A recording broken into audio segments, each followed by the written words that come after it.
Bienvenidos a un conversatorio más del Frente Amplio de Mexicanos en el Exterior. Esta noche vamos a hablar sobre la migración, el efecto migratorio de México y Estados Unidos. La migración de México a Estados Unidos, no obstante de su historia, muestra cambios constantes ante sucesos económicos, políticos, ambientales y recientemente de salud. Por ello, es necesario su monitoreo y documentación permanente. En este sentido, la información censal es sumamente valiosa pues permite examinar la dinámica de la inmigración internacional hacia la Unión Americana y complementa sus especificidades mediante encuestas especializadas del país de destino. Las estimaciones derivadas de estos instrumentos cobran relevancia al abordar el fenómeno migratorio antes y durante la pandemia debida al COVID-19.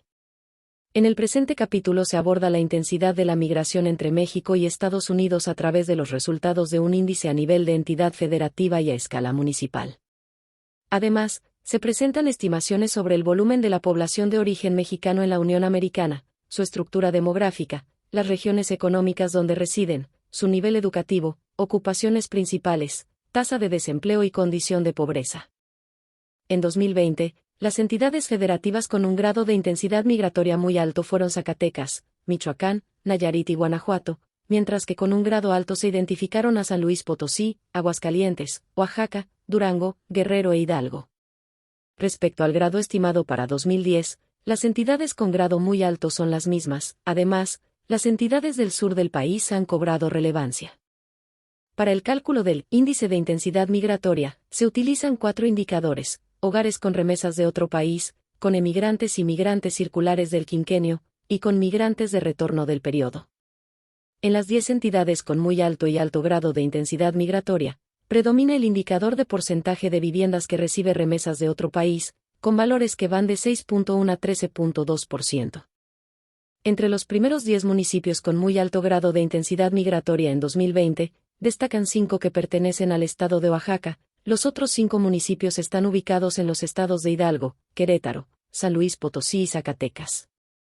En los municipios con grados muy alto de intensidad migratoria el porcentaje de hogares con recepción de remesas llega hasta 55.6%, como es el caso de San Bartolomé Quialana del estado de Oaxaca. Si bien, el indicador más importante son las remesas, también resalta el porcentaje de viviendas con población emigrante principalmente, en municipios de la misma entidad. De 1994 a 2021, las poblaciones migrantes de origen mexicano de la segunda y tercera generación han crecido más del doble, 129.5% y 157.1%, respectivamente, en comparación con la primera, 83.8%. Desde 2010 persiste una estabilidad en el número de personas mexicanas de la primera generación. La estimación de 2021 es mayor a la de 2020 debido a la recuperación de los flujos por la pandemia por COVID-19. La población de origen mexicano en Estados Unidos tiene una estructura demográfica diferenciada. Mientras la población migrante o de primera generación muestra una composición predominantemente laboral, 85% tiene entre 15 y 64 años, la población de la segunda y tercera generación se concentra en los grupos etarios más jóvenes, 22.9% y 25.1% tienen entre 0 y 9 años, respectivamente.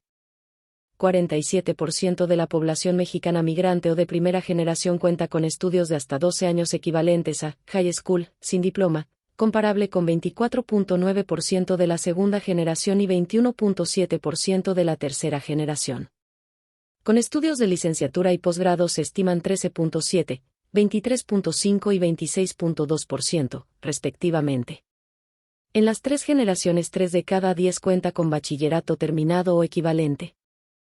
En 2010 el porcentaje de población de origen mexicano de segunda generación en condición de pobreza, 30.4%, era mayor respecto al de la primera y segunda generación, 28.8% y 22.5%, respectivamente.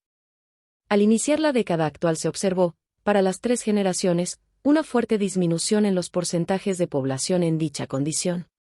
El aumento de los valores de 2021 se da en la coyuntura de la COVID-19. De acuerdo a las regiones económicas de la Unión Americana, la mayoría de población de origen mexicano reside en la denominada Far West, comprendida por los estados de Alaska, California, Hawái, Nevada, Oregón y Washington. En ella, vive 38% de la primera generación, 42.6% de la segunda y 36.7% de la tercera. La población nacida en México naturalizada en EU se estima actualmente en 3.9 millones de personas, casi una tercera parte del total de personas nacidas en México que viven en este país. 78% tiene entre 15 y 64 años de edad. En cuanto a su situación conyugal, 65.5% está unida. 23 de cada 100 mujeres cuentan hasta con algún grado de licenciatura o posgrado. Entre los varones este valor es de 15 de cada 100. 5 de cada 10 connacionales habitan en una vivienda propia y 58% de ellos cuentan con una hipoteca. Entre el número de habitantes por vivienda predomina de 4 a 6 miembros, 50.7%. En términos de impuestos, el promedio anual pagado en 2021, antes de subvenciones y transferencias, fue de $2.550, mientras que cerca de 20% recibió asistencia pública federal y local. Durante la crisis por la pandemia de COVID-19, en abril de 2020 la tasa de desempleo de la población mexicana de primera generación llegó a 17.0% y 30.4% contaban con empleos de tiempo parcial. Con el paso de los meses, su situación laboral se recuperó, incluso en el segundo y tercer trimestre de 2021 ambas variables analizadas fueron mejores en promedio que los datos para la población nacida en Estados Unidos. En 2021, las principales ocupaciones de la población mexicana en Estados Unidos se concentraron en los servicios y el comercio, 32.8%, seguidas de la construcción, minería, instalación y mantenimiento, 22.7%. La escolaridad predominante de las personas ocupadas en dichas actividades fue de hasta 9 grados, 34.6% y 40.4%, respectivamente. 32.303 personas mexicanas residentes en el extranjero se registraron para emitir su voto en las elecciones locales de mediados de 2021. 66.8% indicaron que emitirían su voto por Internet, 45.8% eran mujeres, 1 de cada 3 tenían de 40 a 49 años, 80.2% residían en EU, y 37.8% eran de la Ciudad de México. En total se recibieron 18.053 votos desde el extranjero, con una participación promedio de 55.9%. Sí, pues el día de hoy el tema es migración México-Estados Unidos. Es uno de los temas bastante importantes de lo que hablaba. En el audio, los estados que más migrantes que más migrantes tienen es Zacatecas, Michoacán, Nayarit y Guanajuato, en donde son los estados con más personas que salen, que tienen que abandonar sus lugares de origen. Una tercera parte de los mexicanos en su totalidad viven en Estados Unidos, algo que muy pocos saben. Se hablan de los millones que hay, pero no saben qué es lo que representa. O sea, uno de cada 3 mexicanos en Estados Unidos. El 18.4% de la población que vive en Estados Unidos vive en condiciones de pobreza. Ese mismo porcentaje se repite en lo que es de segunda generación y el 15.5% de tercera generación. Por lo cual decimos que del total de mexicanos que hay entre primera, segunda y tercera generación, aproximadamente 17% el balance vendrían estando en posiciones de pobreza. Este número es de un total de casi 40 millones de mexicanos que el día de hoy viven en Estados Unidos. Se nos dice que gran parte de los mexicanos que viven en pobreza son indocumentados, que serían siendo los de primera generación. Obviamente, segunda generación ya son mexicanos que en su mayoría pues, han nacido en Estados Unidos, al igual que la tercera generación. De este universo, el 20% reciben asistencia total, asistencia pública.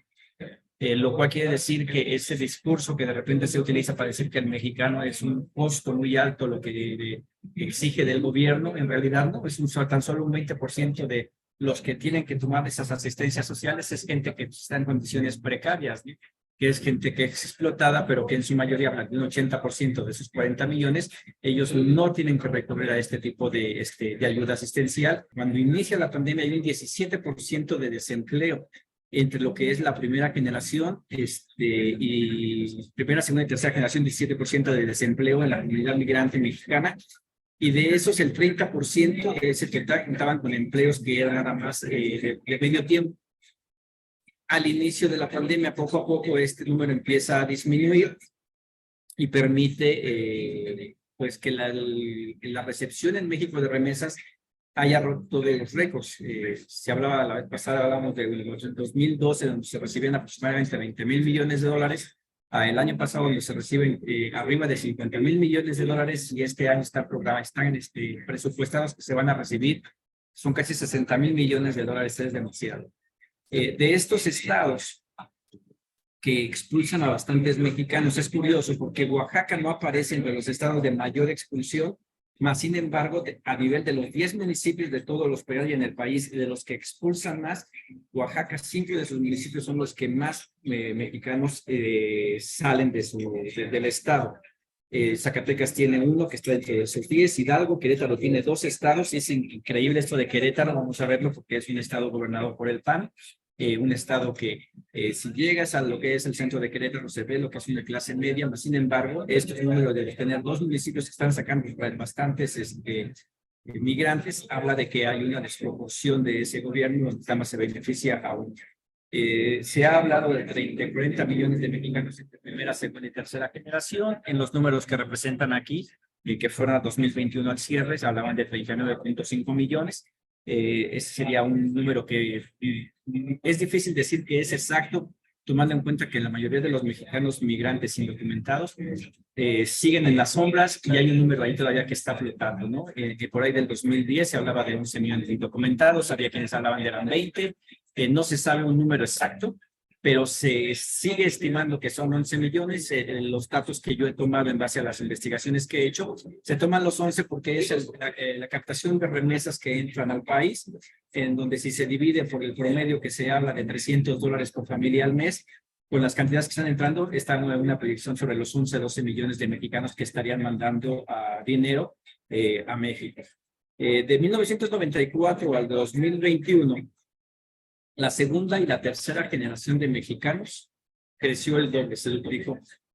El 85% de lo que es la primera generación, se habla de un aproximado de edades entre los 15 y los 64 años, de edades que empiezan a bajar. En la segunda generación, ese nada más es un 22%, y en tercera generación 25%. Se empieza a ver cómo el número de mexicanos entre segunda y tercera generación pues va bajando, sigue siendo la primera generación la que predomina con un 85%, pero que se va viendo cómo poco a poco esa va a ir reduciéndose, y la segunda y tercera generación va a ir creciendo. Lo que es la primera generación, el 47% de los migrantes cuentan con estudios hasta 12 años, o sea, que es el high school o la preparatoria, el equivalente aquí en México. O sea, más del 50% de los mexicanos que están allá carecen de esta educación, lo cual, evidentemente, aunado a su falta de documentación, pues les va a ser propicios a que sean explotados laboralmente, o que no tengan el acceso a toda la información y a los trabajos que pudiesen ser, en dado caso de que tuvieran documentos y tuvieran unos estudios un poquito más avanzados. Lo curioso aquí es lo que es la segunda y tercera generación. Muy pocos están terminando sus estudios. El reporte habla de un 29,9% de segunda generación que ha concluido esos estudios, y un 21,7% que ha concluido esos estudios. Eso quiere decir que hace falta informar a la primera generación de que hay oportunidades para que sus hijos puedan asistir a tomar clases.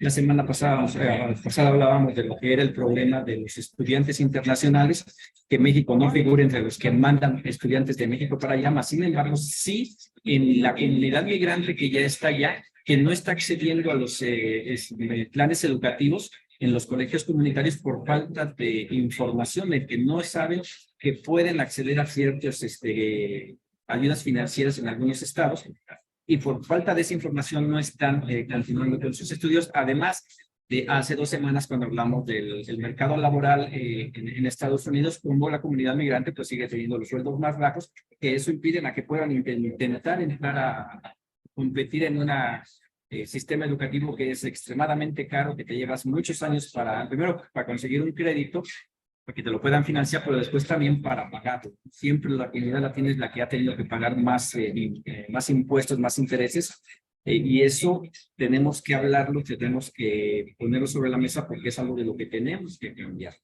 El total de los migrantes son 3 de cada 10 tienen el bachillerato, Eso lo ponemos, las razones es la pobreza. En la primera generación, 18.6% está en cuestiones de pobreza. La segunda generación, por ahí va, 18.4%. Y en la tercera generación ya se ve un poquito menos el total, que es 15.5%, pero también ese es un número muy pequeño de migrantes que entran en esa categoría, pero que aún así es importante. En cobertura médica, la mayoría de lo que es el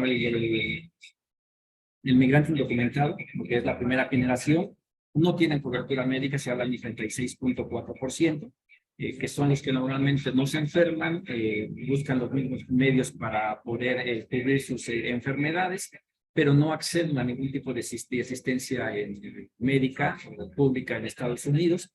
El 26.4% cuentan con cobertura privada, esos son de segunda y tercera generación, son mexicanos que ya logran estar mejor posicionados y que tienen para poder pagar un seguro de gastos, que con la reforma de Obamacare fuerza prácticamente a todo ciudadano que tiene residencia, que tiene ciudadanía, a tener que pagar su cobertura médica, que sea muy baja, pero tiene que pagar, y eso los obliga o les permite el poder acceder a esto. Y el 23.8% es la cobertura pública. Hablábamos del mercado laboral, como cuando Obama hace que aumente el salario mínimo, es para que no califiquen para recibir asistencia pública gratuita, sino para forzarlos a pagar, aunque sea aparentemente poco, coberturas médicas que no cubren gran cosa. La última vez que yo chequé eran $150 por cheque, por mes, pero que tenían que pagar esa cantidad para poder tener ese acceso.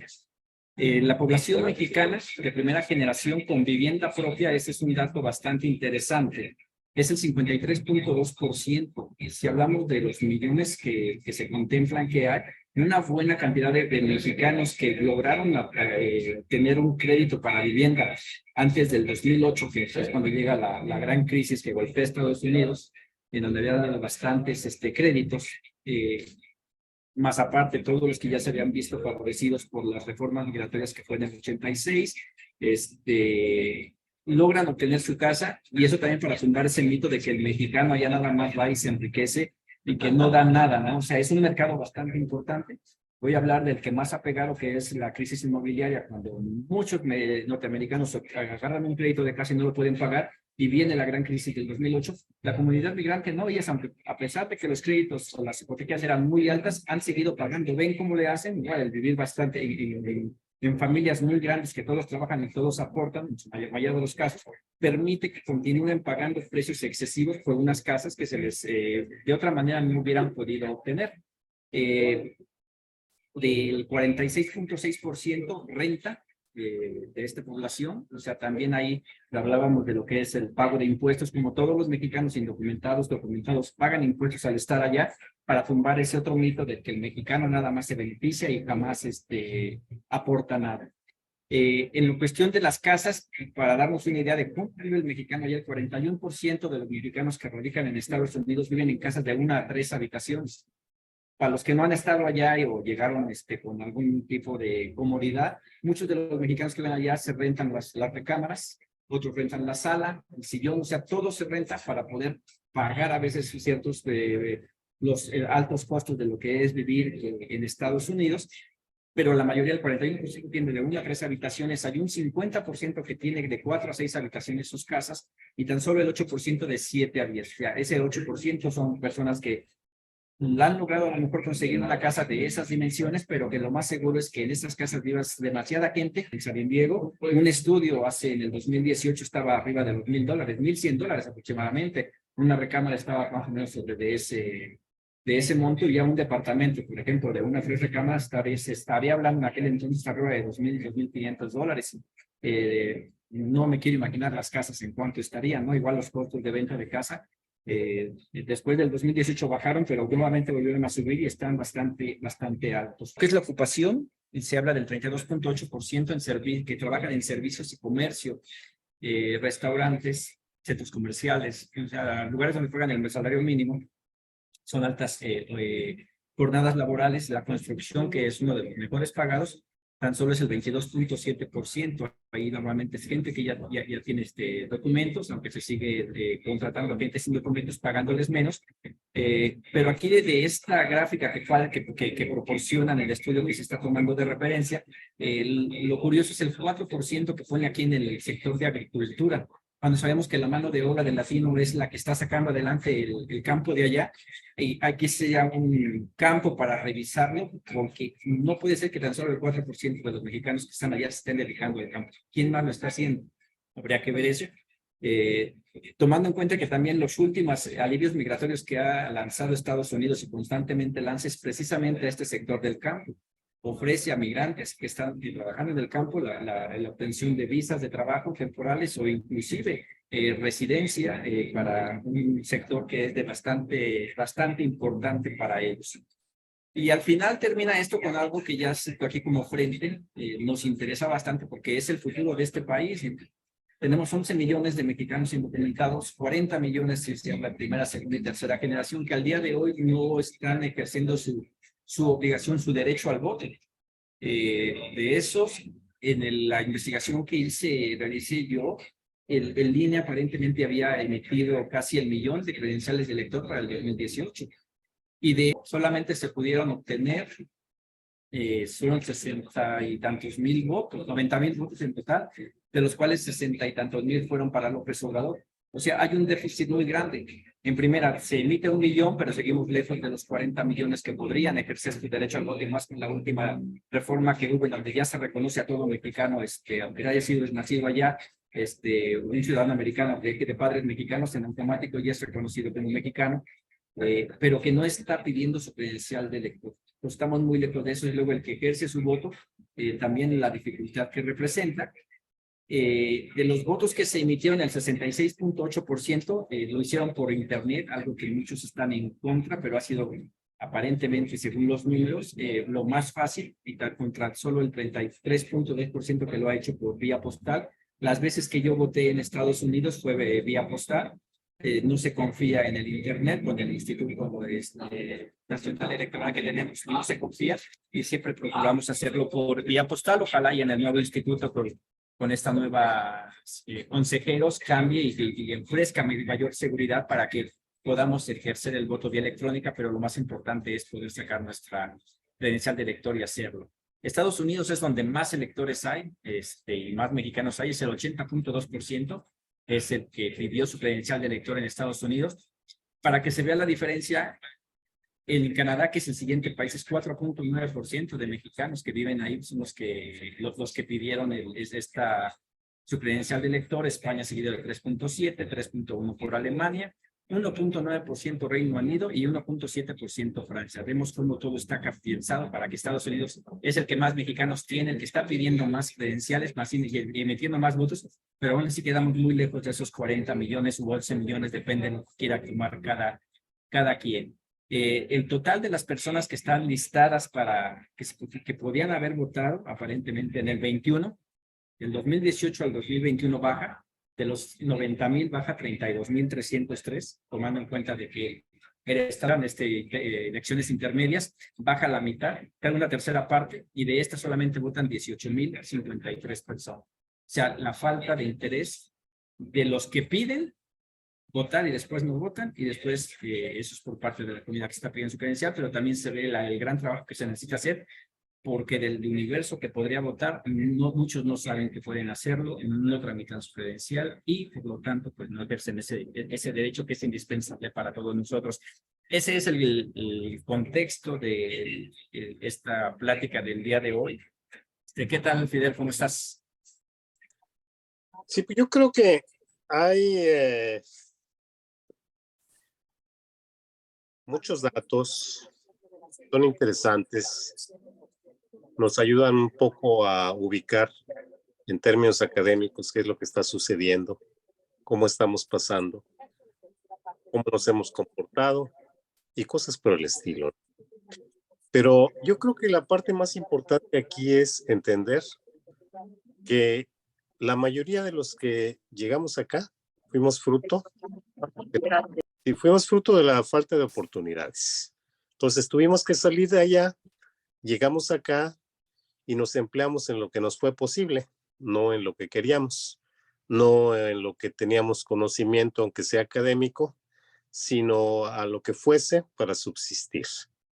De un lado es interesante porque nos pone en condiciones reales en términos de la fuerza de trabajo. Todos nuestros títulos o lo que tengamos no nos sirven de nada. Y afortunadamente, porque tenemos que competir contra los que siempre han estado trabajando para su sustento. Hablo principalmente, por ejemplo, de los campesinos, que son la raíz, ¿verdad?, de la generación de lo que nos alimenta. Entonces venimos a encontrar algo que muchos no sabíamos cómo utilizar, nuestras herramientas propias, es decir, nuestras manos, ¿verdad? Sabíamos usar la cabeza, pero no la fuerza física y demás. Eso a mí fue una enseñanza increíble. Entender que hemos estado inmersos en muchas cuestiones de visuales, académicas, pero no en cuestiones prácticas. Entonces llegamos acá y como todo, los títulos o cualquier cosa que pudiéramos haber traído no nos sirven para nada. Los más fuertes, los más valiosos en términos de explotación, son nuestros coterráneos que siempre han trabajado en las condiciones más físicas, en la fábrica, en el campo y demás. Entonces, eso nos pone en un nivel de que nunca entendíamos. Y qué bueno, entonces, a partir de ahí, pues nuestras condiciones son de lucha de a de veras por subsistir. Y entonces vamos a tomar los trabajos que hay a lo que nos paguen, porque pues no tenemos otra opción. Pero esto que es, y siempre ha sido la situación del que migra, porque de alguna manera es una visión un poco romántica de los que venimos acá y sufrimos y nos explotan y cosas por el estilo. Y digo romántica por lo siguiente, nosotros tenemos generaciones, ¿verdad?, de las zonas más pobres de Oaxaca, Guerrero, Chiapas, pero hablemos de Oaxaca, llamados los golondrinos, que por años salían a las cosechas, a todo el país, a todo el país. Y por eso encontramos oaxaqueños en Sinaloa, yo soy de Oaxaca, en Baja California, ¿verdad? Los golondrinos iban haciendo eso.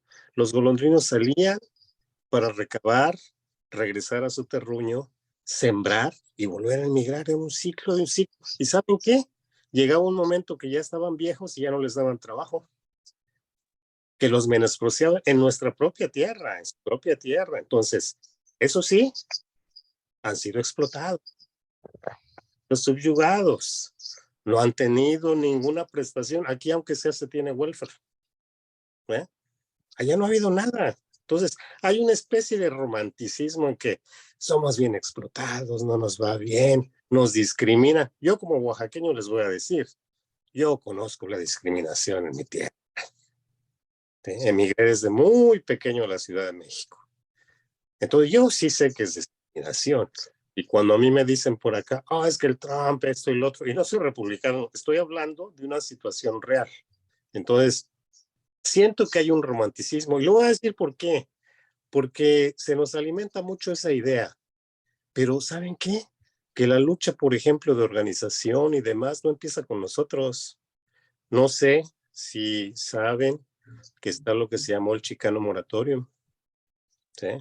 No sé si saben también que estuvieron los walk-ups cuando los jóvenes salieron de las high schools, salieron y los enfrentaron y sufrieron represión y un montón de cosas más. Eso es una historia bien vieja, los 60s, cuando no se podía hablar español.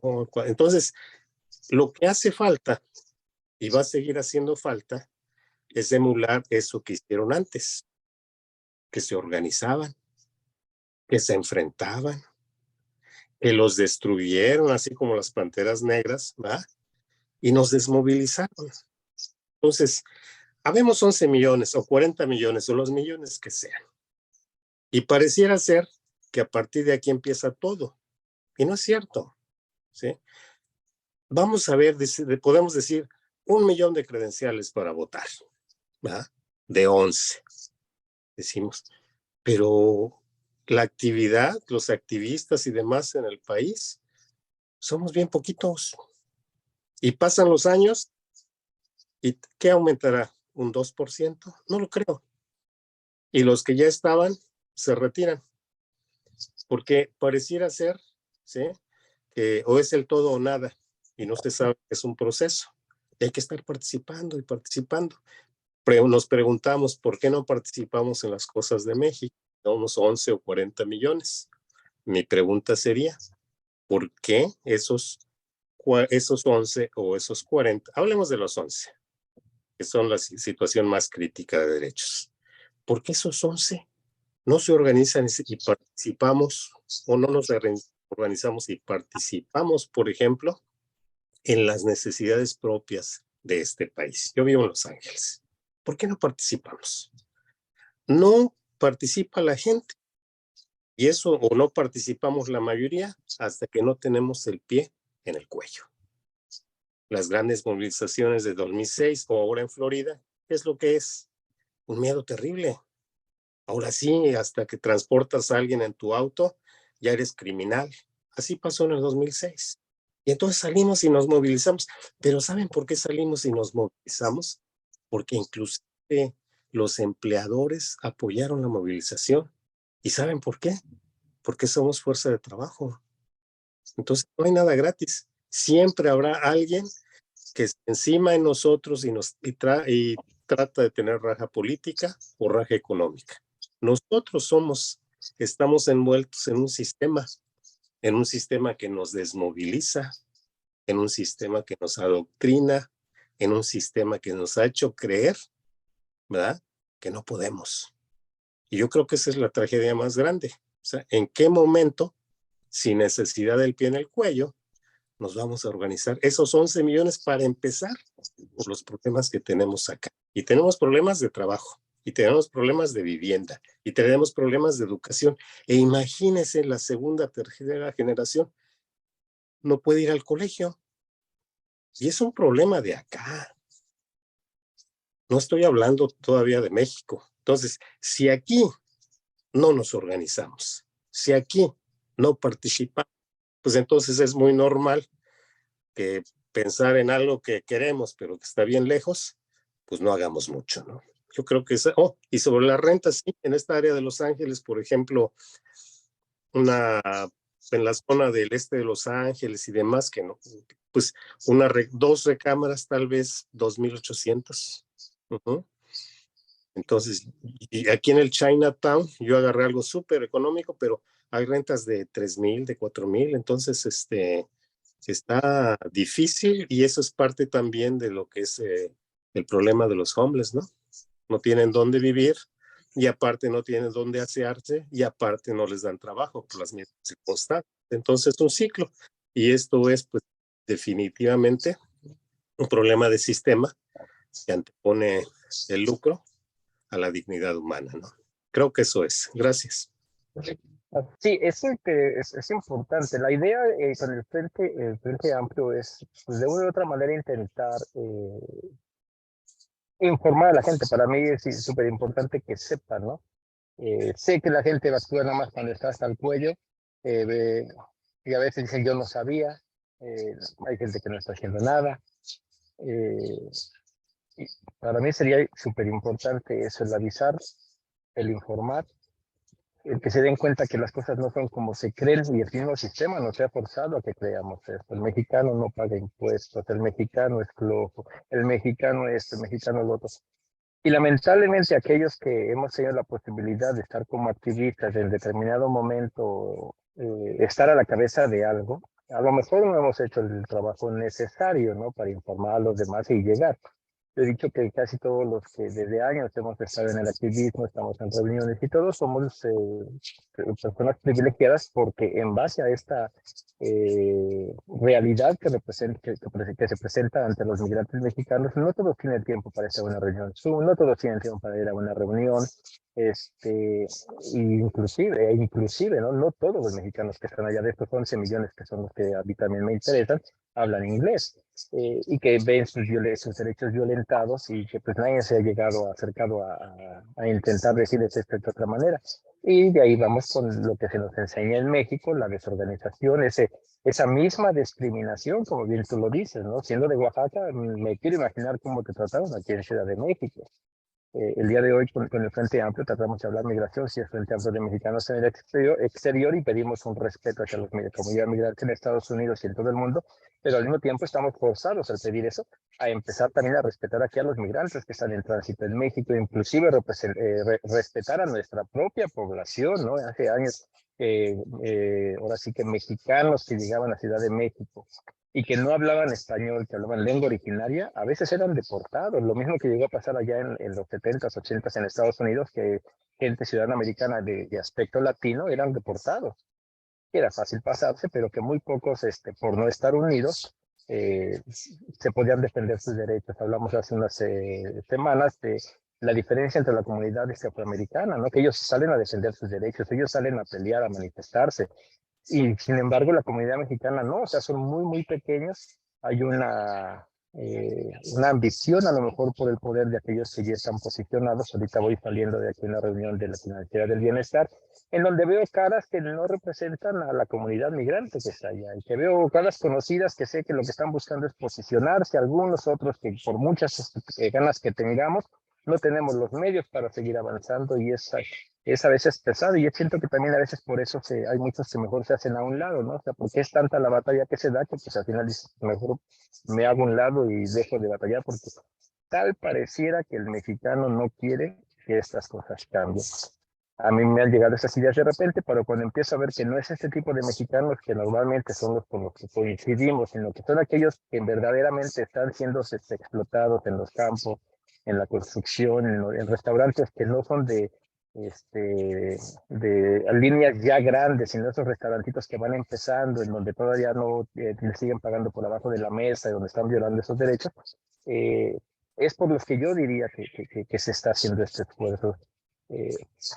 Y hay mucho que hacer. Hay una gran necesidad de organizarse, ¿no? También hablaba con gente que decía el simple hecho de verme a mí y luego catalogarme, que en lugar de ser mexicano, de ser migrante, que haber estado apoyando un partido político, todavía lo apoyo el día de hoy, de haber trabajado en ciertos lados, te encasillan y ya no quieren saber nada de ti. O sea, les deja de interesar ese tema tan importante que es los migrantes, por a veces diferencias ideológicas que pudiésemos tener entre personas.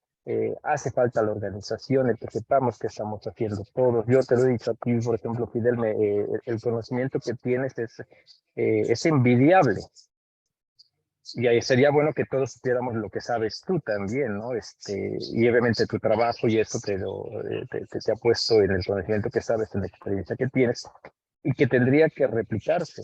Y todos buscar tener ese mismo conocimiento que tienes tú. A mí siempre me enriquece cuando platico contigo porque me dejas bastante tarea, allá de las organizaciones que dijiste, lo que dijiste que se hizo, pues tengo que investigarle también para empezar a conocer más, ¿no? ¿Dónde se empieza? Yo pienso que se empieza por uno mismo. Y hay veces que el mexicano que está allá no tiene la menor idea de lo que vale, de la importancia que tiene. Tú lo dijiste, somos mercado laboral, o sea, representamos demasiado. Acabo de hablar lo de remesas. En remesas hablamos, vamos a hablar en unas cuantas semanas más, pero es increíble que de los 60,000 millones de dólares que van a entrar, muy poco realmente sirva como para inversión o para que crezca la economía de una comunidad. Probablemente ese dinero entra y mantiene a las familias comiendo, las mantiene bien, pero normalmente se va a parar a unas cuantas manos de gente que se enriquece de manera exagerada, que no paga impuestos. Recordemos, si te llega a una comunidad una remesa, cierta cantidad de dinero, ellos van y van a comprar en el tianguis, en lugares donde no pagan impuestos, donde no les pagan a sus trabajadores, y ese dinero normalmente se viene aquí a Ciudad de México, en el centro de la ciudad, donde hay una mafia de comercios coreanos, chinos, en donde pues no pagan los impuestos que deberían de pagarse porque es más barato de esa manera vender, y son los que se enriquecen. Y hay otros pequeños negocios que no pueden competir contra las grandes corporaciones. Por ejemplo, que estoy en Starbucks, ¿no? Debería de ser diferente, debería de haber cafés, cadenas de cafeterías mexicanas de tan buen café que hay en México, que compitiéramos. Más sin embargo, viene el malinchismo, ¿no? También, o sea, es empezar a batallar con eso, y empezaría por informar hacia las personas. ¿Por qué somos tan pocos? No tengo la menor idea, porque la necesidad es muy grande. Venimos peleando ya desde bastante tiempo. Yo me meto de lleno después de que soy detenido por migración, pero yo ya desde antes, ¿no? Estaba protestando sobre esto, simplemente que me haya detenido de migración y haber estado 2 meses encerrado. me permite, me da el empujón, pero ya iba. Pero sí veía mucha gente que estaba detenida y que salía, y como si no hubiera pasado nada, pensando que jamás va a pasar nada, que seguir sus vidas tal cual. O muchos otros familiares, amigos míos que vieron por lo que pasé, que el día de hoy piensan que jamás les va a pasar eso, jamás me va a detener migración, jamás voy a tener que regresarme a México, jamás voy, o sea, no voy a, parece que no van a tener problemas cuando sabemos que una persona indocumentada siempre está a expensas de que lo detenga migración. Un latino el día de hoy, por el simple hecho de no respetar y existan tantos indocumentados, va a ser víctima de que un posible discriminación, que el policía simplemente lo pare por su aspecto, y lo vamos a ver en Florida, ¿no? Conforme avance esta ley, pues a todo aquel que parezca indocumentado lo van a parar a 10, así nada más por cómo se ve, ¿no? Intentar buscar simplemente por el aspecto, el decir es o no es, cuando en Estados Unidos existe una migración indocumentada que no nada más es de latinos, ¿no? Hay de todo el mundo, gente que llega con visa y se queda a trabajar, pero por ser de europeo o de tez blanca no los molestan, mas sin embargo la comunidad latina, con o sin papeles, siempre va a ser víctima de eh, ¿cómo se llama? De esta discriminación. Eh, y ahorita pues entramos en un proceso bien importante aquí en México, que es la sucesión presidencial.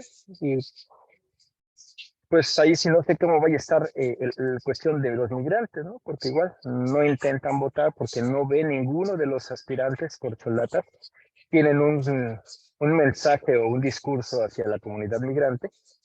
Eh, Inclusive hay migrantes que piensan que López Obrador les prometió que les iban a arreglar papeles allá, cuando lo que hizo el presidente fue decir que quería arreglar México para que ya nadie se tuviera que ir. Y al contrario, ¿no? Pues si México está bien, pues te vas a regresar a tu país que tanto extrañas. Pero no dijo vamos a arreglar papeles. Que se pueden arreglar papeles y a México le va bien, claro que sí, ¿no? El peso está bastante fuerte, que es algo que también va a afectar lo que son las remesas, por muy altas que sean, pues no va a ser lo mismo un dólar de 20, 22 pesos a un dólar que el día de hoy esté en 16 pesos. Entonces ahí para mí esa es la importancia aquí para nosotros en el Frente Amplio de hablar. Esta es la primera serie de conversatorios. Estamos ahorita para darle importancia de lo que es este flujo migratorio que hay entre México y Estados Unidos. No debería de pedirse visas porque nos beneficiamos ambos, igual que como pasa con Canadá. Los canadienses entran a Estados Unidos y salen y no hay ningún problema. En México ha sido con Estados Unidos hace un negociazo porque aparte de lo económico, viene lo que es las remesas, que es el dinero que reciben los bancos por pago de los envíos, lo que es el tráfico de personas, también cuánto dinero no entra ahí. Estamos hablando que el cruzar ahorita está sobre $10,000, me parece, si no es que más. Toda la droga que está entrando para Estados Unidos, a todos esos negocios ilegales en el que la comunidad migrante simplemente es víctima de. Entonces es algo bastante grande, pero sí es ver lo importante que somos, y el día que el mexicano se dé cuenta de la importancia que tiene, sobre todo, no los mexicanos, sino todos los migrantes, la importancia que tienen en las economías de sus países originarios, y ahí los que llegan, es donde van a poder empezar a exigir sus derechos. Y pues esa es la idea aquí. Yo creo que sí podemos, pero que cuesta mucho trabajo, cuesta demasiado. Una de las cosas que promovía Morena en sus inicios era la concientización de las personas, el despertar de las conciencias. Se hizo muy buen trabajo. En 2018 impulsó a que más de 30 millones de mexicanos salieran, muchos de ellos con una verdadera intentar impulsar a la figura de Andrés Manuel López Obrador, otros porque estaban cansados del régimen pasado, pero esa era la fórmula, seguir despertando, creo yo, conciencia de la gente, conciencia de los migrantes, de lo importante que somos. Es algo que yo desde que estoy allá con el chat, yo quiero que arreglen mi situación migratoria. ¿Por qué? ¿Por qué? Porque Estados Unidos es el principal culpable de que los mexicanos tengan que dejar México para salir a Estados Unidos a intentar buscar un mejor medio de vida. Nada más en la perspectiva de las remesas ha sido pues un dinero para el consumo, ¿no? Básicamente, pero no para la producción. Entonces, tendríamos potencial de los inmigrantes de comprar gasolineras y un montón de cosas, pero cada quien está solamente pensando en su familia. Así ha sido siempre. Dicen que somos héroes, no sé qué, pero cada quien nada más piensa en su familia y hasta ahí se queda. No ha habido nadie que diga, inclusive ahora que está Andrés Manuel, que diga, o yo quiero que el 10% de lo que mando se dedique a un proyecto, ¿no? De una cooperativa en mi pueblo, Ajá. en una región que se necesite. Nadie lo hace, nadie lo hace. Entonces ese eufemismo de que héroes y no sé cuánto, suena bien, pero todo el mundo lo hace para el consumo, la mayoría. Y como tú dices, es un ciclo que simple y sencillamente es gastar, gastar, gastar. Pues sí, está bien, ¿no? Porque mucho de ese dinero llega y el que tiene, pues ya come más tacos, ¿no? Y si come más tacos, pues es más carne y más tomates y tomates. Estimula, pero no es productivo, ¿verdad? Exacto. Entonces, solo el futuro dirá. Lo único que podemos hacer es lo que hemos hecho siempre, desde donde estamos y con lo que podemos, pues tratar de pasar el pensamiento de lo que se tiene que hacer y a ver cuánta gente se puede convencer, porque esa es la idea. Empezamos con la familia, ¿verdad? Y seguimos con los conocidos. Acá, tú sabes, en este lado es difícil porque a veces ni conoces al vecino, ¿no? Y aunque te ven y te saluda. Y hay una cosa también interesante porque hablamos de que somos muchísimos, aquí 40 millones, pero ¿cuántos de esos 40 millones que arreglaron en realidad ya no les importa México? En realidad ven a los que han llegado recientemente como gente que llegó y está quitando los trabajos, ¿no? Hay un pensamiento así también terrible entre esos 40 millones, ¿no? Que nos decimos y los 11 que ahí estamos, ahí están, pues solo se mueven cuando realmente sienten el peligro. Porque en realidad una gran cantidad, a mí me toca, ¿no? A mí me toca desde Caléxico hasta acá y platico con la gente que está en el campo, es así de veras que le trabaja. Es así de veras que en su break que decimos acá, no sale, sino se queda recostado, ¿no? Los que están cosechando, demás. Esos canijos sí le sufren, ¿eh? Pero también le sufren los que están en México. Y no sé si ustedes han oído del MUL, un grupo en Oaxaca, que es como la antorcha campesina. Okay. Aquí Ajá.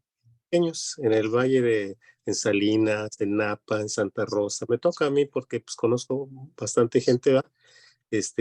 Los mismos de allá controlan a los que están aquí, los amenazan, les quitan parte, como son los mayordomos que cobran, los contratan porque no hablan inglés, no hablan español, pues les roban.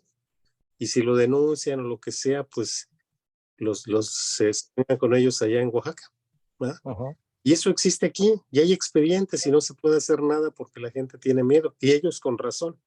A lo que voy es, el miedo es canijo. Y si no hay Así. demás, si no hay convicción y demás, pues hay un límite para todo, ¿no? Y la clásica es pues que te denuncien, ¿no? O sea, es una situación, pero no es tan grave. Yo honestamente digo, no es tan grave. Yo voy a San Isidro, voy a varios lugares y la gente trabaja ahí de este lado de la frontera. Y no se está escondiendo, no, están trabajando y muchos saben que pues tal vez les va a tocar y es todo lo que es. Y con la Ajá. esperanza de estar, ¿no? Es todo lo Así que... es. Ajá. Y fíjate, y cómo entra en estos porcentajes, ¿no? Porque pues, aquí son datos, pero mucha de la gente que nos ve no tiene la menor idea. Cuando digo lo de las casas, por ejemplo, estas cosas esos que tienen esas casas grandes, tú me dirás si me equivoco, ¿no? Hay que hablar de ese mexicano que abusa. Yo ya tengo papeles, traigo indocumentado, los pongo a vivir en mí, cobro un carísimo, inclusive por el piso, para que duermas ahí y de ahí saco el pago de mi casa. Y puedo hacer una, dos, tres casas. También hay ese tipo de mexicanos existe. Son muy pocos, pero son los que más abusan sobre aquellos que bien lo dices, esos que trabajan, descansan, trabajan, mandan dinero y se la pasan todo el tiempo así. Ahorran lo más que pueden, viven horrible aquí, se vienen para acá a México y cuando pueden venir, antes era muy fácil porque era fácil la pasada, ahorita ya es muy difícil. Pues sí ha bajado el tráfico de gente, sí, porque no sale, no vas a pagar $10,000 para volver a entrar y está muy difícil entrar. Y esos que venían para acá y vivían como reyes, entonces creían el sueño americano es ¿no? O sea, sí existe esa parte, esos mexicanos que abusan, igual cuántos se han hecho ricos a expensas de contratar a mano de obra indocumentada y pagarles muy poco y diciendo, es que yo ayudo a mi comunidad porque les doy trabajo, sí, pero les pagas una miseria. Y al pagarles una miseria, pues te enriqueces. Ese es el sistema capitalista en el que vivimos y pues Estados Unidos lo explota también. Y de la otra también, en otros estados de Estados Unidos, creo que hay muchos programas asistenciales allá que ayudan bastante y que podrían a lo mejor implementarse en México, pero para ello habría que ver si están en las condiciones para poder hacer que todo el mundo pague estos impuestos y que esos impuestos realmente vayan a funcionar como deben de funcionar. Aquí se hablaba hace algún tiempo de la policía, se quejan de la policía, pues no le puedes exigir a un policía que te cuide cuando le pagas 11,000 pesos mensuales, ¿no? Y le das una pistola casi de juguete contra el armamento del narcotráfico. Esas cosas tienen que hablar para pues, darle los elementos necesarios a los que nos cuidan, tanto de seguridad como en cuestión de enfermeros, médicos, y que no se ve. Y de eso de Estados Unidos, pues sí, normalmente cuando ya estás allá y te acostumbras que a lo mejor es un peligro, te sientes libre, te mueves para todos lados y sabes que la policía está para protegerte, que mientras no te portes mal no te va a parar. Mientras estés en los lugares donde no va a estar migración, no vas a tener problemas. Pero cuando recién llegas en esos primeros días, meses, quizás años en el que estás encerrado, tienes miedo hasta de salir a la calle porque dices, ¿qué tal si me ve la policía y me agarra y me va a sacar? Cuando aprendes finalmente a vivir y sabes que mientras no te metas en problemas, no hay ninguna, te van a cuidar, puedes vivir libremente y a lo mejor también por eso de repente se les olvida que a pesar de que vivas bien, en comparación con lo que podría vivir en México, siempre estamos a expensas de que llegue un tipo. Imagínate que de Santis llegue a presidente. Puede ser. Y que mete este tipo de leyes, no les convendría, económicamente no le conviene a Estados Unidos, pero hay gente loca, podría, en algunos lugares. Si saben que es el discurso que va a ganar, lo van a empezar a intentar impulsar en California, lo dudo mucho. California necesita la mano indocumentada, pero otros estados que a lo mejor no tanto, pero que va a crear ese odio entre la misma comunidad y de la cual vamos a ser víctimas, o va a ser víctima en el caso allá, toda la comunidad latina, mientras no se haga respetar los derechos de los migrantes. Entonces, en una pregunta que dice ¿qué pasa cuando el migrante no tiene o su trabajo no le permite tener un ahorro para enviar a México cuando su familia pues, se encuentra en este lado? ¿Cómo sobrevivir a eso? Y ese miedo por ser descubierto, ¿tiene algún tipo de derecho a no ser deportados? Bueno, pues sí, la respuesta es ¿qué pasa? Pues sobrevives, ¿no? Empiezas en lugar de vivir en un departamento, si tu sueldo no te lo permite, pues vives en la sala de alguna casa donde se dividen varias personas. Yo cuando llego a Estados Unidos, se me renta la parte de atrás de un sofá, un pedazo de nada más que habíamos 2 personas, y ahí dormía, ¿no? En lo que logro agarrar un trabajo que me permite tener para moverme, a lo mejor ya tener mi recámara, y después si agarro un mejor trabajo, 2 trabajos, inclusive hay gente que tiene 3 trabajos, te vas a vivir ya a un departamento, donde ya lo puedes pagar y puedes llegar inclusive después a vivir bastante bien, depende de qué tanto trabajes y dónde consigas el trabajo. Derechos, todo persona que está dentro de Estados Unidos tiene derechos. Y hay el sistema migratorio, si te agarran, pues tienes que enfrentar un sistema migratorio en el cual te tienes que contratar a tu abogado, ver si tienes derecho a quedarte, si no tienes derecho a quedarte, simplemente el salir. Pero si tú, como viviendo en Estados Unidos, llegas a tener algún delito de orden común, se puede decir, tú tienes el derecho y accedes a defensores de oficio, en el cual no tienes que pagar, el gobierno, el Estado te los pone.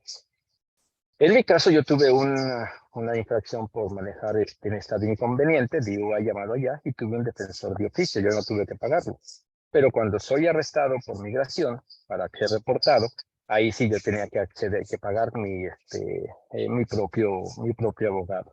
Ese Estado no te lo da, pero los derechos que tú tienes como migrante una vez estando allá, se te deben respetar. Inclusive hay se emite una ley en donde toda persona, todo migrante, indocumentado sobre todo, obviamente, que es víctima de algún tipo de violencia o de delito y denuncia, entra en un programa en el cual le puede permitir la obtención de la visa, me parece que es la US, en el cual te permite quedarte a trabajar de manera legal en Estados Unidos. Esto a raíz de que se hace, de que se nota en algunos años que la comunidad indocumentada era víctima de crímenes que no podían ellos decir nada por el temor de que te voy a echar a la migra. Del trabajo te decían eso, te voy a echar a la migra, entonces era tanto el miedo que la gente se quedaba callada. Tenías un accidente de trabajo, no tenías un seguro de carro, y así déjalo, inclusive hasta pagabas por el temor de que llegara la policía y después la policía, la migración y te sacara. Entonces, hay cambios en las leyes, que ahí sí trabajan los defensores de derechos humanos, y a la comunidad indocumentada se le ofrece esta ayuda. Es una de las tantos alivios migratorios que hay. Para eso contratas a un abogado de migración cuando estás en proceso de ser deportado, para ver si entras en alguno de estos. A mí, cuando yo contrato a mí, ven todo, dicen, no hay manera que te quedes hasta que expreso que mi manera de pensar en ese entonces el gobierno de Enrique Peña Nieto, que era totalmente de lo peor para mi persona, para como yo lo veía, y escribía en contra de él, gracias a eso entré en un programa en el que me podía yo pedir un asilo político, porque corría peligro de volver a México con este pensamiento que tenía por el tipo de régimen que existía en ese momento, que ese caso se cae en cuanto entra el candidato a quien yo apoyé, que es Andrés Manuel López Obrador. Me dicen, pues ya es el nuevo presidente, no estás en contra de él, te tienes que regresar para allá. Pero si no, podría yo seguir allá todavía con mi juicio, y así como hay mucha gente que es perseguida por el narcotráfico que se pasa y entra en pedir una solicitud de asilo político, y así como ese hay muchos, y muchas veces la comunidad migrante no tiene la menor idea que tiene derechos. Por ejemplo, hablaba Fidel ahorita, decía el break, que se quedan a dormir. Hay gente que ni siquiera tiene break y que no saben y trabajan y comen de volar y siguen trabajando.